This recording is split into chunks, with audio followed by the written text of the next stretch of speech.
Isa na naman pong sobrang busy na araw. And since nakapag-bake na nga yung stuff ko ng mga cakes na gagawin ko today, ay prepare ko naman etong gagamitin kong frosting. Sa mga bago ko pong followers, kung hindi nyo pa po alam, eto pong whipped frosting ang dati ko na pong ginagamit. Napaka-stable po talaga ng frosting na to at hindi ka talaga neto ipapahiya. 1 kilo nga lang yung i-prepare ko today since meron pa naman akong natitirang whipped frosting sa chiller. Eto po talaga yung pinaka-nagandahan ko kay whipped frosting kasi pwede po natin siyang i-prepare in advance. As long as tinustore po natin siya properly sa airtight container. At napapadali nga po yung buhay namin every time na meron kaming rush order. Kasi alam namin na meron kaming ready-made na frosting. Nung na-transfer ko na nga po etong 1 kilo ng whipped frosting sa mixer, nilagyan ko na nga din po agad ng wire whisk at hindi na po ako gumagamit ng paddle attachment. Before ko po kasi ilagay yung product dito sa mixer at nung nasa packaging pa lang siya ay minamassage ko po siya para maging soft po yung texture niya. Sinet ko nga agad sa high speed para man lang ma-break etong paste ng product. At eto po talaga yung sekreto para hindi po magkaroon ng aftertaste yung product natin. Kailangan po talaga nating pagtiyagaan etong pagsa-scrape ng bowl. Eto po kasing whipped frosting ay paste form po siya. At para nga po maging smooth ay kailangan ma-break po talaga natin yung mga paste dito sa product. So every now and then ay siniscrape ko po dyan yung bowl pero kinakat ko na lang po yung video kasi magiging mahaba na po. Sa 1 kilo nga po ng whipped frosting ay naglalagay ako ng 1 3/4 cup na very cold water. Para po sa akin ay eto talaga yung nakasanayan kong consistency ng whipped frosting. So habang nagmi-mix nga po siya dito sa mixer ay unti-unti ko namang ina-add yung water. Dito ko na nga po nilalagay yung water sa liquid measuring cup para mas mabilis po siyang i-transfer dito sa mixer. After ko nga po maglagay ng water ay winip ko po siya for 2 minutes and then isi-scrape ko ulit yung bowl. Hindi po talaga minsan maiiwasan na merong maiiwang paste kahit na-scrape naman natin to ng mabuti. Kaya kailangan din talaga nating i-double check para makasigurado tayo na magiging smooth yung consistency ng frosting natin. I-whip ko nga po siya ulit at unti-unti ko ulit ilalagay yung natitira pang water. Iba din talaga mag-volume etong si whipped frosting. At sa 1 kilo nga po ay makaka-cover tayo ng 5 to 6 pieces ng 7x3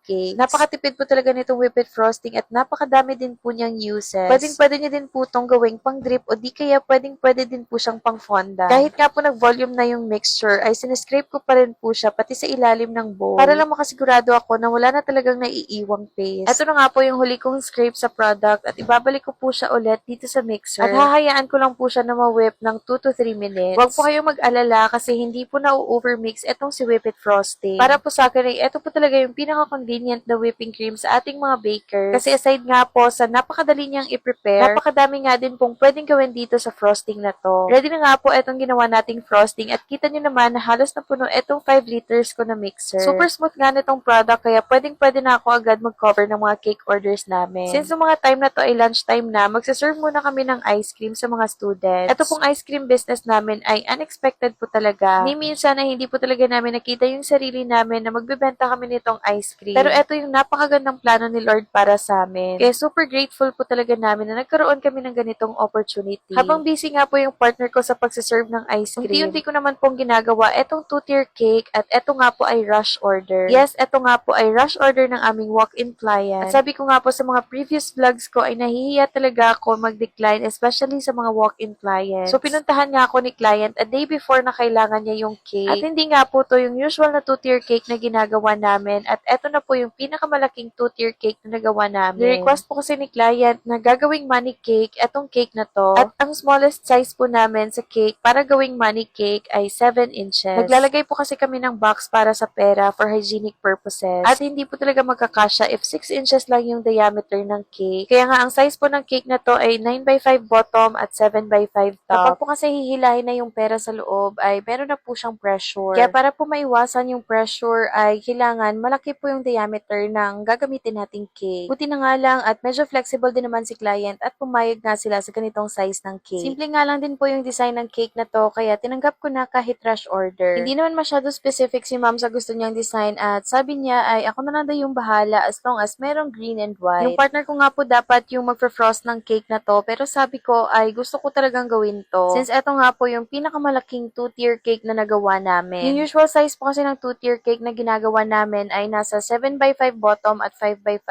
top at 8x5 bottom and 5x5 top. At gusto ko nga din talagang i-practice yung skill ko sa pagpapakinis ng mga tiered cakes. Most of the time po kasi ay 1-tier cake lang po talaga yung ginagawa ko at kapag tiered cakes nga ay yung partner ko na po yung gumagawa. Pero this time sabi ko gustong gusto ko talagang gawin tong 2-tier cake na to para matest ko na rin yung sarili ko kung kaya ko ba siyang pakinisin. So eto nga lang din yung request na shade ng green ni ma'am. At para nga po siyang jade green. So dito ay gumamit lang po ako ng liquid food color na green at naglagay din ako ng konting black from Petraco. Hindi ko nga ina-expect na mabilis lang ako matatapos sa paggawa ng cake na to. Kasi aside nga po dito ay meron pa din kaming ibang pa-order. Ito naman po ay ube chiffon at ang size po ng cake na to ay 6x4. Soft icing and printed details nga lang po tong cake. At para naman po sa printed toppers ay na-print ko na po siya a day before. At ito na nga po yung mga cakes na nagawa namin nung araw na to at yung iba nga ay hindi ko na nga rin na-film. At kami na nga din yung nag-deliver ng cake na to sa venue.